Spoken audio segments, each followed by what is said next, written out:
যেদিন স্বামী স্ত্রীকে চিনবে না, স্ত্রী স্বামীকে দেখে পালিয়ে যাবে, বন্ধু বন্ধুরে চিনবে না, পীর সাহেব মুরিদরে চিনবে না, মুরিদ পীর সাহেবরে চিনবে না, দলের কর্মী তার নেতারে চিনবে না, নেতা তার কর্মীরে চিনবে না, বন্ধু বন্ধুরে দেখে পালাবে। এই কঠিন মুহূর্তে সূর্যটা মাথার কাছে চলে আসবে, জমিনটা তামার জমিন হবে, আজকের জমিনের মতো নয়।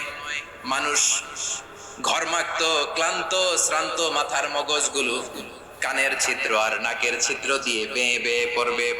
বিশ্বনবী ফরমান, কিয়ামতের ওই কঠিন ময়দানে 7 শ্রেণীর ব্যক্তিকে রব্বুল আলামিন তার আরশের নিচে ছায়া দিবেন।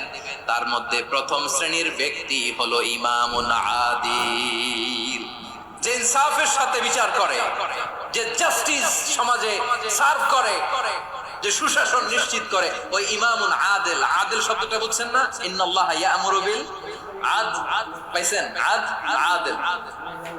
7 শ্রেণীর ব্যক্তিকে আল্লাহ তাআলা সুশীতল আরশের নিচে ছায়া দিবেন, যেদিন তার দেয়া ছায়া ছাড়া কোনো ছায়া থাকবে না।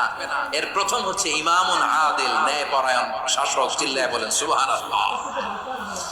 আবার বিশ্বনবী বললেন, ইন্নাল মুকসিতিনা ইনদাল্লাহি আলা মানাবিরা মিন নূর আন ইয়ামিনির রহমান। কিয়ামতের দিন যারা ন্যায়পরায়ণ হিসেবে আল্লাহর সামনে দাঁড়াবে, কিয়ামতের দিন রব্বুল আলামিন তার আরশের ডান দিকে ওই ন্যায়পরায়ণ লোকদের জন্য আরশের ডান দিকে একটা নূরের মিম্বারে তাদেরকে বসার সুযোগ করে দিবে। আল্লাহর আরশের ডান দিকে ন্যায়পরায়ণ লোকদের জন্য আল্লাহ তাআলা নূরের মিম্বার বানাবে। চারটে কেন কথা মনে করেছেন? আল আদাল, জাস্টিস। ইন্নাল্লাহা ইয়া'মুরু বিল আদল। আল্লাহ তাআলা এই আদালতের নির্দেশনা দেন, সুবিচার, সুশাসন। প্রিয় ভাইয়েরা, এটা আমরা বাংলাদেশে চাই কি চাই না? এই যে অরাজকতা, এই যে অন্যায়, এই যে জুলুম, এই যে ইনকনসিস্টেন্সি, সমাজের অসঙ্গতির প্রধান কারণ জাস্টিস নাই, সুবিচার নাই, সুশাসন নাই। শেষবারের মতো আওয়াজ করে বলেন তো, আমরা বাংলাদেশে আদল চাই কি চাই না? তাহলে প্রথম নির্দেশনা শেষ, আল্লাহ তাআলা তোমাদেরকে আদলের আদেশ দেন। এরপর আল্লাহ বললেন, আমি তোমাদেরকে ইহসানের আদেশ দেই।